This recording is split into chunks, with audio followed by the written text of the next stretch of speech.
welcome. I am Christine Berry at Berry Campbell Gallery. Martha Campbell is my business partner. She is back over there making a deal or something right now. I'm so glad that you all are here today. This is the most important thing about this show is that you're here and we can hear about your experiences. We talk a lot about art history here, but hearing the actual stories is what makes everything sort of come alive. Martha and I have a specialty with artists who have been overlooked, whether it's race, gender, geography. Particularly, we have a specialty of women from the 1950s and 60s. And I can go on and on about the art history, but I really want to hear what you have to say. So thank you all for coming, and please spend some time with us. We have catalogs for you at the end as well. Hi, everyone. Thanks for coming today. I want to take a moment quickly to introduce the new dean of the New York Studio School, Caitlin McDonough. She's been at the Studio School for the past 11 years as faculty and now is our new dean. Caitlin, where are you? There you are. Thanks, Catherine. And on behalf of the whole school, we want to thank Christine, Nico, everyone for welcoming us and for this tremendous exhibition. It's funny to hear outside of our circle that people don't know Mercedes, because for us, she's a daily presence and a true hero. None of us would have had the school if not for her and the founding students. So it's a pleasure to be here with all of you. And if you didn't get a chance to read the quotation that they've put from her on the wall, I really encourage you to do so, because she uses the word coherence. And for me, that's a huge part of this work, the coherence between how she's thinking, how she's touching, how she's building these relationships, the marks, the material. There is a coherence. And there's certainly no one aesthetic for the current students or the artists who have come through the New York Studio School. But if I were to try to find a through line, I think providing the conditions that enable each person to discover that coherence for themselves between thought and hand and sight and object. So thank you for pulling that specifically. Thank you all for being here. And we can't wait to hear everything you're going to share with us. We have today two founding students from the New York Studio School. I had the opportunity to interview Marjorie Kramer back this summer, and she has some really fascinating stories about the start of the school and her very personal effect on starting the school. And Richard Castellana was there right after he graduated from Harvard. He came to New York, finding himself, and ended up studying at the New York Studio School, and has some also wonderful tales to tell us. So we're going to let them talk a little bit about the start of the school, and then we're going to walk around and look at the artwork together. The school started in '64, and at that time, it was very inexpensive to live in New York City. People, you hear stories, people had rents like for $45 for an apartment. I know I would go away for a year to Vermont or something, come back, find a new apartment for $75, a school front. It was a different world. The subway was 15 cents. When the studio school started, they had an enormous loft, $500. And it was big enough you could have a big room for painting, a big room for drawing, and a big room for sculpture. And that was, it was so great. There was lots of rent control. It was just a wonderful time, and a lot of great things happened, and the studio school was one of them. And if you've read Mercedes' statements about what was wrong with the other schools, trying to make you run around all the time to different classes and do, manhole rubbings or something. And they were good, but, just plain old drawing and sculpture and working perceptually, Mercedes was just brilliant about telling you how to do that. And showing you what was exciting about that. It wasn't some dowdy thing done in the academy. It was, I'm getting emotional. It was going to be really moving. I was studying at the Art Students League, taking, ordinary courses like anatomy and things like that, and, trying to draw realistically. And when there was an ad in an art magazine about New York Studio School opening, and it sounded interesting to me. So I went there, and for me, it was like, I was so naive, I didn't know anything really. I mean, she would be emphasizing space, tension, picture plane, scale, things like that, which were new to me. I was at Cooper Union and people were at Pratt. There were no female faculty members anywhere. Lots of females, they were students paying money to be there. That Mercedes was unique that way. And she was so smart and so articulate and so accepted. She was very beautiful too. So that was, it was wonderful to get to work with her. It was so exciting because, Mercedes knew all these people, de Kooning, Klein, I mean, everybody. And she'd tell stories, that she went to visit de Kooning once, he did a painting of her, and it ended up, it was her, it was those kind of stories were really exciting. And then teachers took us to the Metropolitan to analyze paintings, and in ways that I had never thought of before, the abstraction in the paintings. It was the first, I mean, I actually had been in medical school for a few months, and it was the first time I felt like I belonged someplace.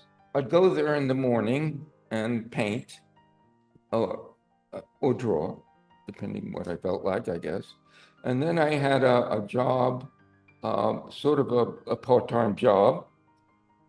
And it took me like 3 or 4 hours. And that was enough for me to live on at the time. And then I'd come back to the studio school and go, there was the models in all places. I didn't do sculpture too much, but I spent a lot of time with drawing and the painting. What was your experience studying directly with Mercedes? Did she talk about what she learned from Hans Hofmann? Oh, yeah, well, as I said, I was really new to art, and I got in by the skin of my teeth. She said, I wouldn't have let you in except for this one drawing that I did on the subway of this old man. She thought that it had some feeling to it, so she let me in. And like I said before, the things that she opened me up to were things that were totally new to me. I mean, I guess it wasn't new to you. You were at Cooper's, but for me, it was totally new. And it was the first school I ever felt at home at. First of all, she spent the tuition money on still life objects. She came home with a beautiful alabaster vase. That's probably in some of these. But she would come into the school with drapery, just beautiful fabrics. And she would take several days to set up a still life. And they would be like, geography. I mean, it would be like, I talked to her about it and she said, well, she tried to make electricity between something in the foreground and something in the background, like there might be an egg and there might be a drapery. And, she set it up that there was electricity zapping around, and that's what people drew. And I don't know how she did it. I couldn't do it, So she would spend a couple of days setting it up, and then she would leave the same still life there. It would be big.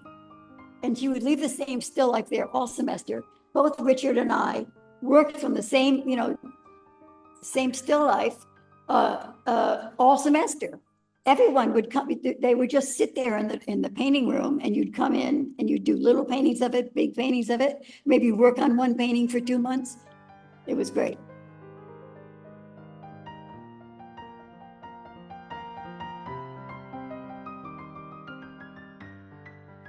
Untitled Still Life 1952. So she didn't date a lot of things. She didn't title them or dates, so we've sort of had to figure out. So there's a range with the circa date, but that's 1952. This is a brush, right? It's not, is it? Yeah, it's a painting. Yes. So I know Mercedes told me not to go from here to here to here, but to try to see the larger geometry and relationships. You know, what do you call it? Like hallways through the space.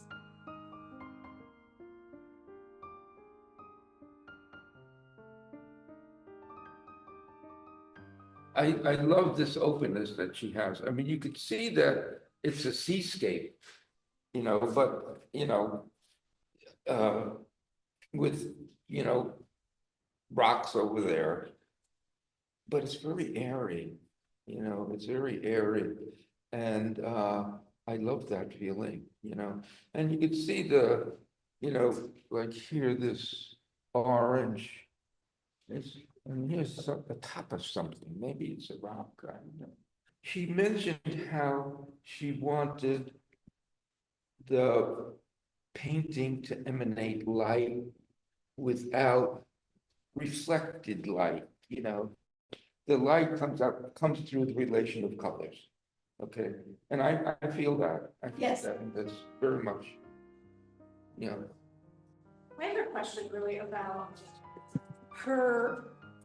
So many artists at this time were all about pure abstraction.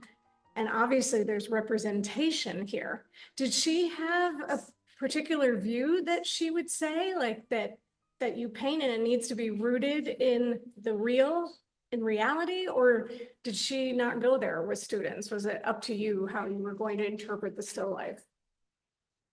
Yeah, it was very much based on perception and your response to what you see within, you know, that sort of framework of looking at tension, space, color. Yeah, I mean, it was very perceptual. In fact, she would, as I remember, would say, you know, think of where that is in relation to that, you know, and that into relation to that and to that. So you were very much looking, yeah. And of course, it's, well, you know, it's basically informed by Cubism. She was looking and talking a lot about Giacometti. It was always Giacometti and how he worked in space. And it was, she really, it was amazing how she taught. She really taught you to see. I had a similar non-art background and I was recommended to go to the studio school. And I went to Ivy League schools. It was the best school, the school I felt most comfortable with in my entire life. But she, because, and she was, it was all about teaching you how to see. I think what she broke a lot of, especially young people who really didn't know what they were doing anyway, like me, she got us to really understand abstraction by looking at something not as what it was and drawing what it was, but really coming from the two sides and maybe even using both hands and marking the paper, bringing everything that was in the background up to the front and really, you know, figuring out where things were and moving them around until they made some sort of sense. That's kind of what I got from 4 years of drawing every morning and painting in the afternoon. Well, I was thinking about how she would say that when you got the curve or the placement just right on the, spatially, it would also be, as a paradox, just right on the surface.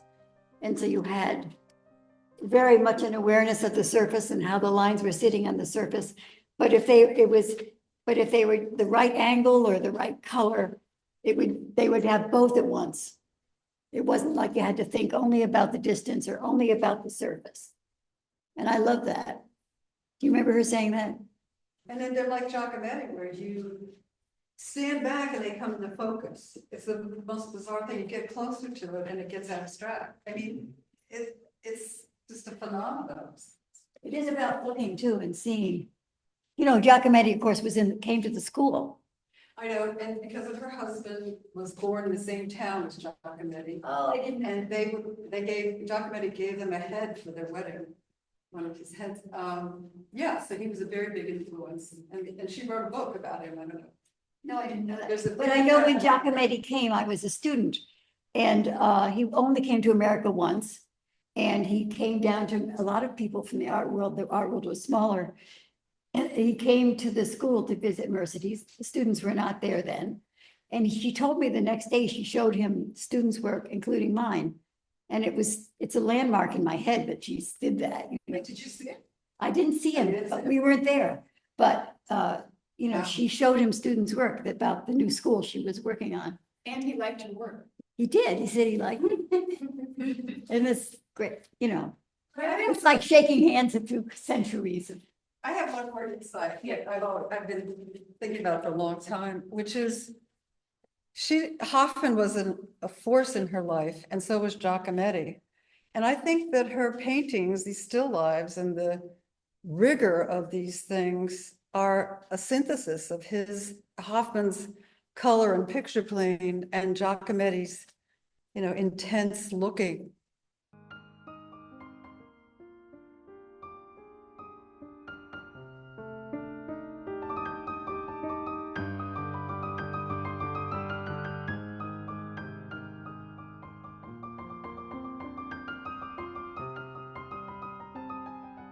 This work is the latest work in the show. So it's around 1992. She died in 2001.